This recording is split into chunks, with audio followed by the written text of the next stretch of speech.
Hello everyone, welcome to the Exia IAS academy. तो चलिए देखते हैं कौन से इम्पोर्टेंट न्यूज़ आर्टिकल हैं जो रेलेवेंट रहेंगे एग्ज़ाम पर्सपेक्टिव से।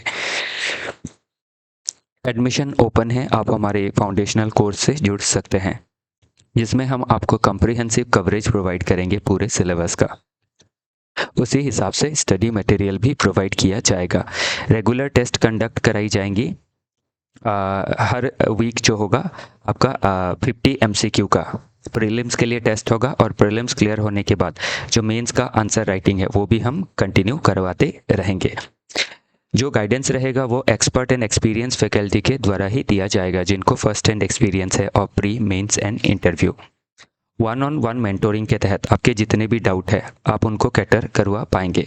इन हाउस लाइब्रेरी फैसिलिटी भी अवेलेबल है जिससे जुड़ के आप अपने प्रिपरेशन को और बेटर बना सकते हैं। फर्दर डिटेल में जानने के लिए कांटेक्ट कर सकते हैं 6002417488 नंबर पे। तो चलिए देखते हैं आज का पहला आर्टिकल। तो आज का पहला आर्टिकल है inspector Raj roll back, let's turn this small start into a crescendo.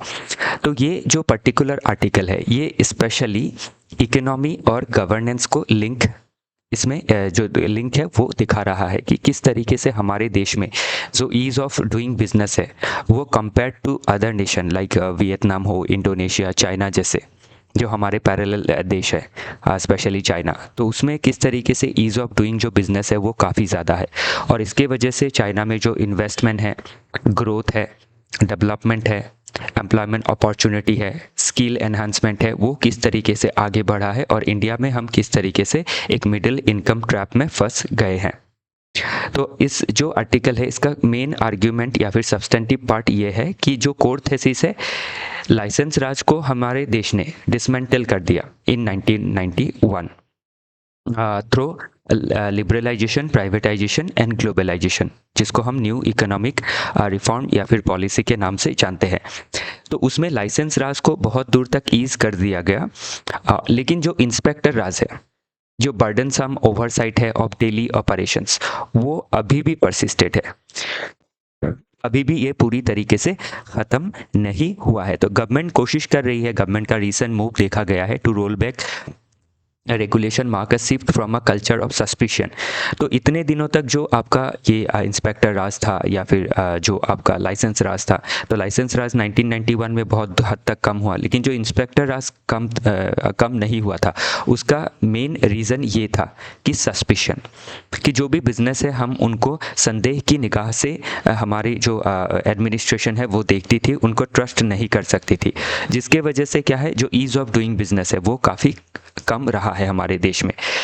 इसके बाद इसमें एक वर्ड यूज़ किया गया है, द मिसिंग मिडिल प्रॉब्लम। तो मिसिंग मिडिल प्रॉब्लम क्या है कि हमारे देश में जो भी फार्म है, या तो वो बहुत बड़े साइज़ की फार्म है जो एक्सेसिव जो रेगुलेशंस है उसको समहाउ हैंडल कर सकती है, और स्मॉल फार्म है, लेकिन जो मिड साइज़ के फार्म है वो नहीं है। मिड साइज़ के फार्म क्यों नहीं है? क्योंकि जो स्मॉल फार्म्स है उनको जो रेगुलेशन है, जो इंस्पेक्टर राज है, उससे जूझते ही क्या होता है, बड़े होने का जो मौका है वो नहीं मिल पाता है। तो इसीलिए जो इंस्पेक्टर राज है वो स्पेशली आपके जो हर्ट करता है स्मॉल फार्म्स को।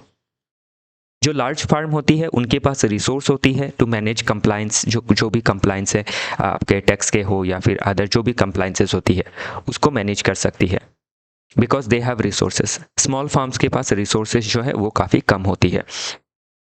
तो अभी रिसेंट गवर्नमेंट एक्शन को अगर देखें तो 114 क्वालिटी कंट्रोल जो ऑर्डर्स होती है उनको विड्रॉ किया गया है, जो आपकी हिंडर करती है बिजनेस के ग्रोथ को।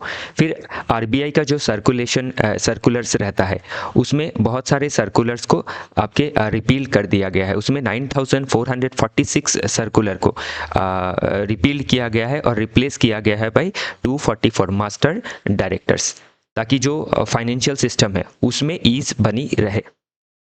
और नीति आयोग का जो पुश है for trust based oversight rather than suspicion based, कि ट्रस्ट बेस्ड ओवरसाइट होना चाहिए, सस्पिशन बेस्ड नहीं। जब सस्पिशन बेस्ड होता है तो उससे क्या होती है, जो इंस्पेक्टर राज है वो ज़्यादा बढ़ता है और ईज ऑफ डूइंग बिजनेस जो है वो ख़त्म होता है। अभी इसमें कुछ डेटा दिखाई गई है, वर्ल्ड बैंक का जो सर्वे है उसका डेटा है कि लाइसेंसिंग कंस्ट्रेंट हमारे देश में 13.9% of Indian firm cites this as major constraint.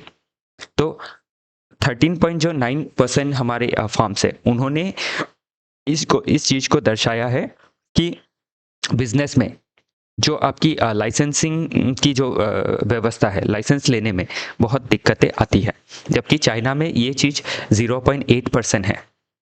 Management का जो टाइम है, तो डिफरेंट सॉर्ट ऑफ जो कंप्लाइंसेस होती है after getting licence, after establishing business, तो उसमें देखा गया है कि जो सीनियर मैनेजमेंट होती है in India spend 12.6% of time. तो टोटल टाइम का पकड़ लीजिए 100 घंटे काम करते हैं, तो उसमें 12 से 13 घंटे जो समय है वो रेगुलेशंस में ही, रेगुलेशंस को मैनेज करने में निकल जाता है। तो इससे क्या होता है, जो बिजनेस में टाइम देना होता है उसमें कमी होती है, जबकि चाइना में ये है 0.8% और इंडोनेशिया में है 5.8%।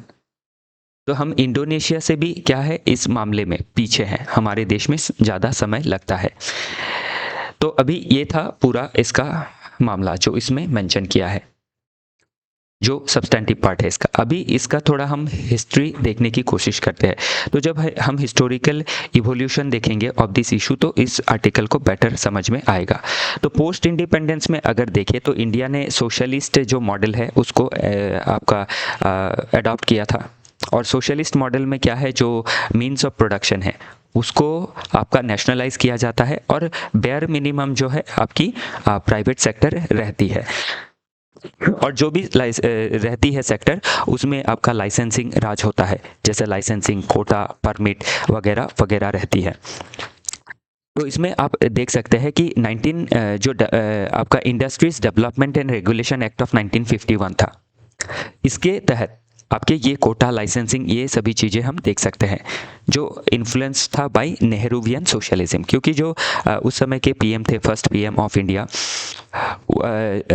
उनको कैपिटलिस्ट जो सिस्टम था उसको लेके उनके मन में काफ़ी स्केप्टिसिज्म था, काफ़ी संशय था, क्योंकि हमारे देश को एक आपकी प्राइवेट कंपनी ने ही गुलाम बनाया था, ईस्ट इंडिया कंपनी। तो ये सभी चीज़ें इसीलिए पहले दौर पे रेगुलेट करने की कोशिश की जा रही थी। तो इसमें इसीलिए क्या है, हमारा देश का जो ग्रोथ रेट था वो भी काफ़ी कम था, लगभग 3.5% के आसपास था। और इसके बाद क्या हुआ, आपके 1947 से 1990 तक देश ने इकोनॉमिक ग्रोथ को काफ़ी कम देखा, और ग्रोथ कम था इसीलिए डेवलपमेंट भी कम थी, और हमारे देश में बहुत सारी इकोनॉमिक क्राइसिस देखने को मिली। तो फाइनली 1980s में पार्शियल लिबरलाइजेशन करने की कोशिश की गई बाय राजीव गांधी गवर्नमेंट। तो इसमें बहुत ज़्यादा ईज़ नहीं आया, बहुत लिमिटेड ईज़ आया। तो फाइनली 1991 में न्यू इकोनॉमिक पॉलिसी लिया गया under the prime ministership of PV Narasimha Rao ji and Manmohan Singh ji. Manmohan Singh ji finance minister थे उस समय। तो जो लाइसेंस था, आपके कोटा सिस्टम था, उनको बहुत हद तक कम कर दिया गया, लेकिन जो लाइसेंस राज था, जो इंस्पेक्टर राज था वो कंटिन्यू रहा। तो 2000 ऑनवर्ड्स क्या किया गया, आपकी रैपिड चेंजेस लाने की कोशिश की गई ताकि हम ईज़ ऑफ डूइंग बिजनेस को ला सके। तो 2000 में बहुत ज़्यादा आपकी चेंजेस नहीं आई थी, क्योंकि कोalition गवर्नमेंट था, वो चाहे एनडीए का हो या फिर यूपीए का हो। लेकिन पोस्ट 2014 में हम अगर देखें तो बहुत सारी जो आपकी प्रॉब्लम्स है बिजनेस रिगार्डिंग, उसको दूर की गई, जैसे सिंगल विंडो क्लियरेंस लाना, आपके फिर ऑनलाइन बिडिंग होना, ये सभी चीज़ें हम देख सकते हैं, या फिर ऑनलाइन टैक्सेशन का जो भी है फाइल करना, ये सभी चीज़ें। तो इससे क्या हुआ, बहुत हद तक ईज़ ऑफ डूइंग बिजनेस जो आया। और करंट फेज में हम देख सकते हैं, जैसे जन विश्वास बिल 1 आया, जन विश्वास बिल अभी 2 आ रहा है। फिर जो लेबर कोड है उनको भी आपके थोड़ा सा ईज़ किया गया है, इसको लेबर कोड को बैलेंस किया गया है, ताकि आपका जो वर्कर है उनको, उनका जो सोशल वेलफेयर है वो भी हो, प्लस जो बिजनेसेस है उनको भी हिंडरेंसेस ना रहे। तो चैलेंजेस क्या है रिगार्डिंग दिस, तो ओवर रेगुलेशन है हमारे देश में, और कॉम्प्लाइंस बर्डन जो है वो बहुत ज़्यादा है, स्पेशली जो स्मॉल साइज़ के फॉर्म्स होते हैं उनके ऊपर ज़्यादा प्रॉब्लम होती है, परमिट को लेके, इंस्पेक्शंस को लेके, पेपर वर्क्स को लेके। करप्शन एंड बहुत ज़्यादा आर्बिट्रेरी पावर रहता है because of different sort of rules and regulations. जो इंस्पेक्टर्स होते हैं उनको ज़्यादा डिस्क्रिशन मिलती है। Federal and multi level overlap देखा जाता है। तो अभी जो डिफरेंट सॉर्ट ऑफ लॉज है, जैसे एनवायरमेंटल नॉर्म्स है, लेबर लॉज है, तो central laws as well as state laws. तो सेंटर जो है वो काफ़ी हद तक ईज ला रही है, लेकिन डिफरेंट जो स्टेट है उनका जो प्रोग्रेस है अनइवन है, जिसकी वजह से जो लाइसेंस राज है अभी भी कंप्लीट ख़त्म नहीं हो पाया है। और इसी की वजह से क्या है, प्रोडक्टिविटी में डिक्रीज देखी जा रही है और जॉब जो क्रिएशन है उनमें गैप देखा जा रहा है। एक कल्चरल रेजिस्टेंस जो है वो हम देख सकते हैं कि जो सस्पिशन है वो अभी भी ट्रस्ट में तब्दील होने में काफ़ी स्लो, धीमे गति से हो रहा है। इम्प्लीमेंटेशन में हम डिलेस देख सकते हैं, लाइक लेबर कोड के इम्प्लीमेंटेशन में 6 ईयर्स लग गए हैं। अभी ये पार्लियामेंट के अप्रूवल के बाद अभी इसके ऊपर आपकी इसको इम्प्लीमेंट की जानी है।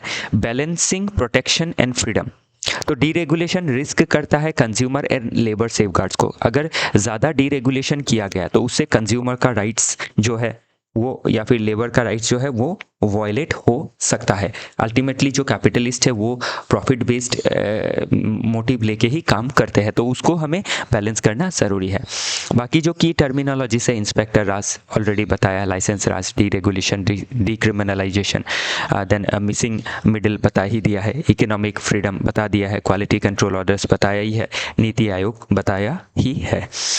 तो लॉजिकल एंड फिलोसॉफिकल बेसिस से हम देखें तो एक इकोनॉमिक लिबरलाइजेशन का पर्सपेक्टिव से इस आर्टिकल को हम देख सकते हैं कि एक फ्री हैंड देना है इकोनॉमी को, तभी क्या है देश में जो इन्वेस्टमेंट है, जो आपकी इंडस्ट्रियलाइजेशन है, जो मैन्युफैक्चरिंग सेगमेंट है, उसमें हम इन्वेस्टमेंट को अचीव कर सकेंगे। उससे एम्प्लॉयमेंट जनरेट होगा और उससे ही लोगों का क्या है आपकी जो स्टैंडर्ड ऑफ लिविंग है वो बढ़ेगी। तो वो हम इसमें देख सकते हैं। डायमेंशन में अगर सोशल डायमेंशन से देखें तो डीरेगुलेशन जरूरी है जॉब क्रिएशन के लिए।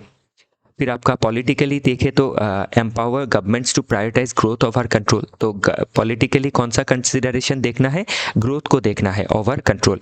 लीगली अगर देखें तो डिफरेंट जो लॉ है उसको अमेंड करके डीक्रिमिनलाइज करना है, जो कि ऑन गोइंग अभी चल रहा है। एथिकल अगर देखें तो फेयर ट्रीटमेंट करना है, उसमें आपके कंज्यूमर हो, एंटरप्रेन्योर्स हो या फिर वर्कर्स हो, सभी के लिए जो सिस्टम है फेयर होना चाहिए। इंटरनेशनली देखें तो जब ईज ऑफ डूइंग बिजनेस बढ़ता है तो उससे क्या होती है, जो डिफरेंट इन्वेस्टर्स होते हैं वो हमारे देश में इन्वेस्ट करना चाहते हैं। इकोनॉमिकली अगर देखें तो डीरेगुलेशन हो, लाइसेंसिंग राज को ख़त्म करना हो या फिर इंस्पेक्टर राज ख़त्म करना हो, तो उससे क्या होगा, प्रोडक्टिविटी जो है वो बूस्ट होगी और जो स्मॉल एंड मीडियम एंटरप्राइजेस है उनका ग्रोथ जो है वो बढ़ेगा। बाकी इस स्लाइड में हमने ये बताया है कि एनसीईआरटी की आप किताबें अगर पढ़ रहे हैं तो 11, 12 या फिर 10 में कौन से किताब और कौन से चैप्टर्स आप पढ़ेंगे। बाकी सिलेबस का डिफरेंट जो पार्ट है उससे ये जो टॉपिक है वो लिंक है। इससे क्वेश्चन कहीं भी पूछा जा सकता है, इकोनॉमी में पूछा जा सकता है, जीएस पेपर 2 गवर्नेंस के पार्ट में भी पूछा जा सकता है। ओके, देन देखते हैं वे फॉरवर्ड क्या है। तो डिजिटाइजेशन करना है, जिससे क्या होगा, फेसलेस असेसमेंट होगा, तो जो हैरेसमेंट है वो कम रहेगा। फिर सनसेट क्लॉज लाना ज़रूरी है। जो भी रेगुलेशंस रहता है उसको परपेचुइटी के लिए नहीं रखना है, उसको एक समय के बाद, जैसे 5 साल के लिए रखा, उसके बाद उसको फिर से रिव्यू करना है। ज़रूरत है तो रखना है, नहीं तो उसको आपका हटा देना है। फिर सेल्फ सर्टिफिकेशन का एक प्रॉब्लम होना चाहिए कि इंडस्ट्री क्या है, खुद से सेल्फ सर्टिफाई कर देगी हाँ कि हमने ये चीज़ें करी है। ओके, तो उससे क्या होगा, जो कंप्लाइंस बर्डन है या फिर जो आपकी क्या कहना है कि इंस्पेक्टर जो राज है वो कम हो जाएगा। फिर फेडरलिज्म में कोऑपरेशन होना ज़रूरी है, सेंटर स्टेट को अलाइंड करके जो रिफॉर्म्स है वो लानी है। अभी सेंटर ने पहले रिफॉर्म कर लिया, स्टेट उसको कंप्लाई नहीं कर रहा है, तो उससे जो रिजल्ट है वो नहीं आएगा, क्योंकि सेंटर जो भी चीज़ें करती है उसके ऊपर स्टेट को उस चीज़ के ऊपर एग्री करना होता है। ओके, स्टैंडर्डाइजेशन एक करना हमें ज़रूरी है। तो जो भी चीज़ें हैं, जैसे एंटरप्राइज हो या फिर आपके वर्कर्स हो या फिर कंज्यूमर्स हो, ओके, सभी को एक स्टैंडर्डाइज वे में मैनेज करना ज़रूरी रहेगा, ताकि जो कन्फ्यूज़न है उसको रिड्यूस किया जा सके। ओके, नेक्स्ट आर्टिकल है कि पुतिन इंडिया को विज़िट करने वाले हैं। मुझे जितना तक ध्यान है आज विज़िट करने वाले हैं।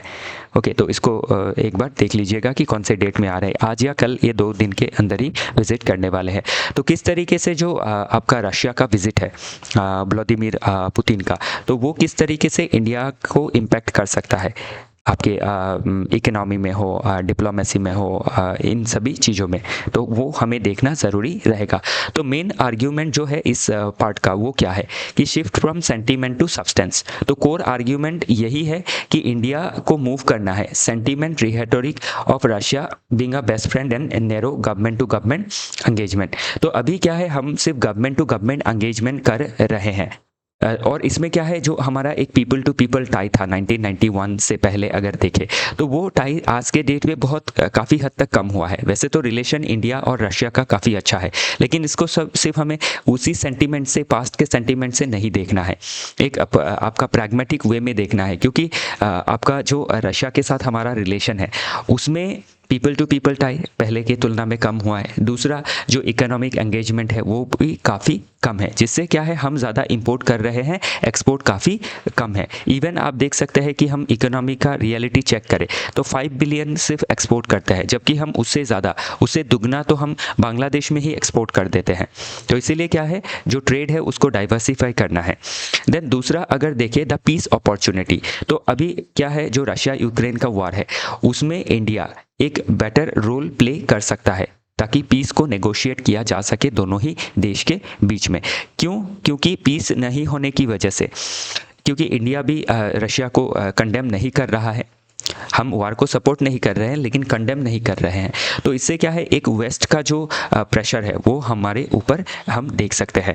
दूसरा एक चाइना फैक्टर है, क्योंकि अभी वार की वजह से रशिया क्या है, एलियनेट हो गया है वेस्ट से या फिर यूएसए से, तो इसीलिए रशिया चाइना के साथ जो अपनी डिपेंडेंसी है वो ज़्यादा बढ़ा रहा है, जो इंडिया के लिए बेनिफिटिंग नहीं है।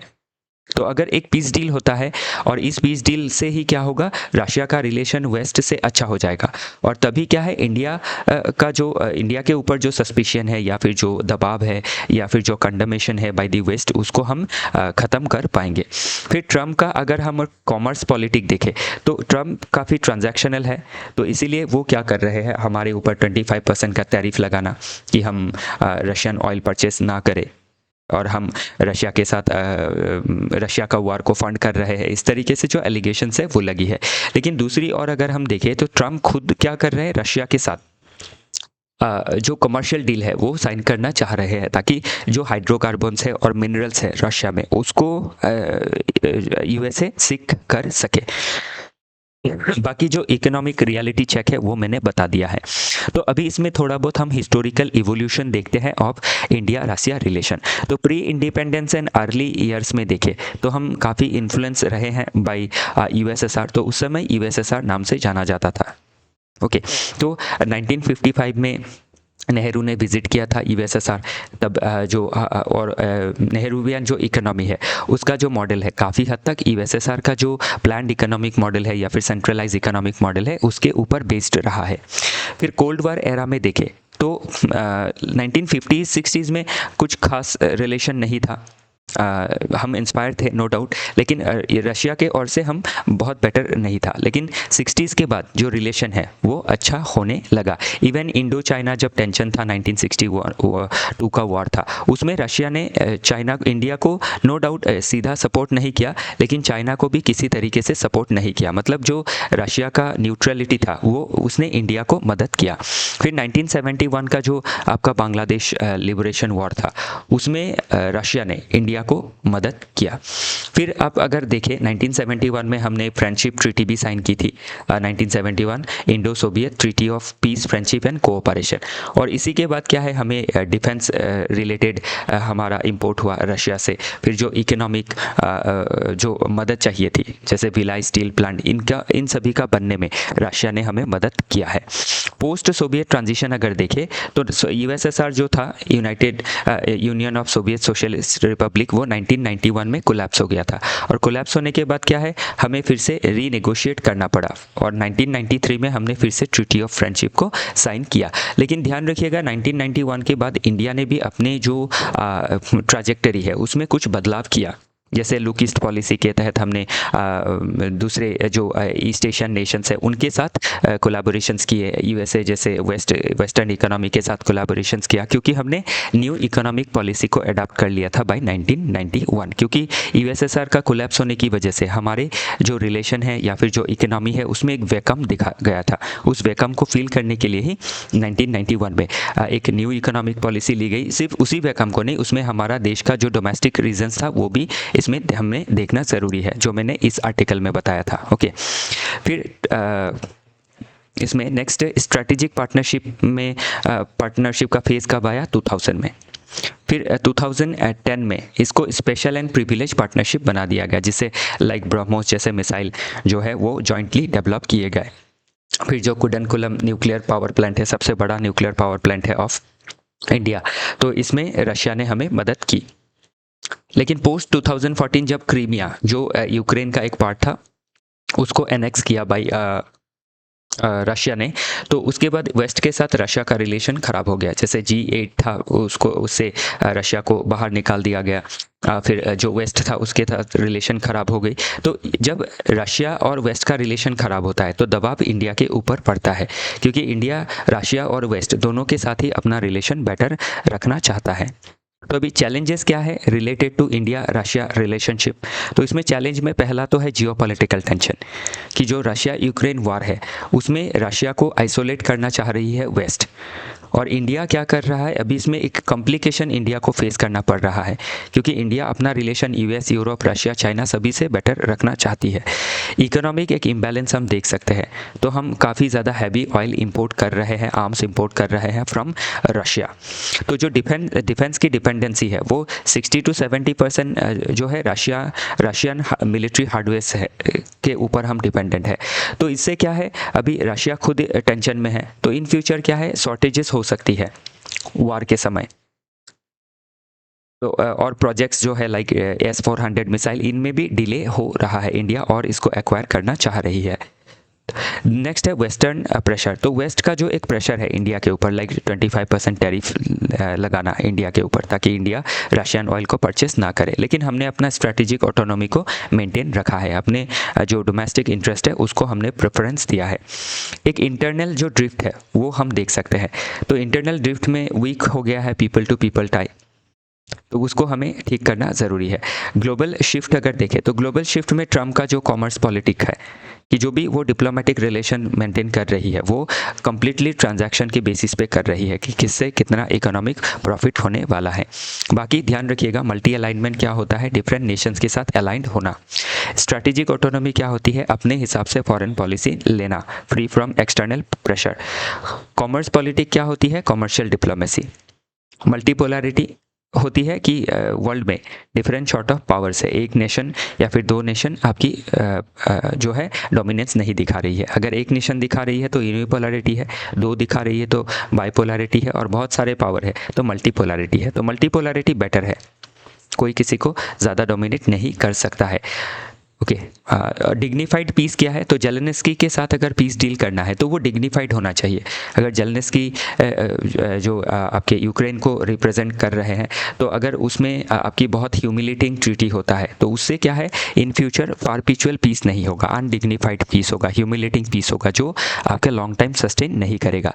लॉजिकल एंड फिलोसॉफिकल बेस से देखें तो इंटरनेशनल रिलेशन में हमेशा रियलिज्म चलता है, और रियलिज्म किसको दिखाता है, प्रैग्मेटिज्म को। और रियलिज्म कहता है कि वही पॉलिसीज़ लेनी है जो नेशनल इंटरेस्ट के लिए बेटर है। तो इंडिया को वही करना है जो हमारे इंटरेस्ट के लिए बेटर है, और इसमें ये भी एक बैलेंस मेंटेन करनी है ताकि हमारा जो रिलेशन है वो अनएथिकल ना लगे। बाकी डायमेंशंस में आप सोशल पॉलिटिकल इसको देखेंगे तो समझ में आ जाएगा। बाकी लिंक क्या है आपका सिलेबस के साथ वो दिखाया है, प्लस एनसीईआरटी का कौन सा चैप्टर्स आप पढ़ सकते हैं। वे फॉरवर्ड में क्या करना है, जो इकोनॉमिक इम्बैलेंस है उसको ब्रॉडन करना है। उसको ब्रॉडन करने के लिए जो बास्केट है जैसे फार्मास्यूटिकल हो, ऑटो कंपोनेंट हो, आईटी सर्विसेज, इनको हम एक्सपोर्ट कर सकते हैं टू रशिया। फिर प्राइवेट सेक्टर का एक पुश देना ज़रूरी है, तो गवर्नमेंट को फैसिलिटेट करना है प्राइवेट सेक्टर को, ताकि हम रशिया के साथ बेटर बिजनेस कर सके। फिर साइंटिफिक कोलैबोरेशंस हम कर सकते हैं स्पेस में, डिफेंस में। देन लेवरेज कर सकते हैं एक ट्रायंगल को, यूएस, रशिया और आपका जो चाइना एंगल है, ताकि हम एक बेटर रिलेशन मेंटेन कर सके without harming our national interest. तो बाकी जो आर्टिकल है इसी तरीके से इसमें दी गई है, जो सेल्फ एक्सप्लेनेटरी है, जिस तरीके से मैंने समझाया उस तरीके से देखेंगे तो चीज़ें आपको समझ में आने लगेंगे। तो इसी के साथ आज का जो डिस्कशन है वो समाप्त होता है। हमारे साथ जुड़े रहने के लिए आप सभी का बहुत बहुत धन्यवाद। कोई डाउट रहता है तो आप हमें कॉमेंट सेक्शन में बताइएगा। अभी के लिए इतना ही।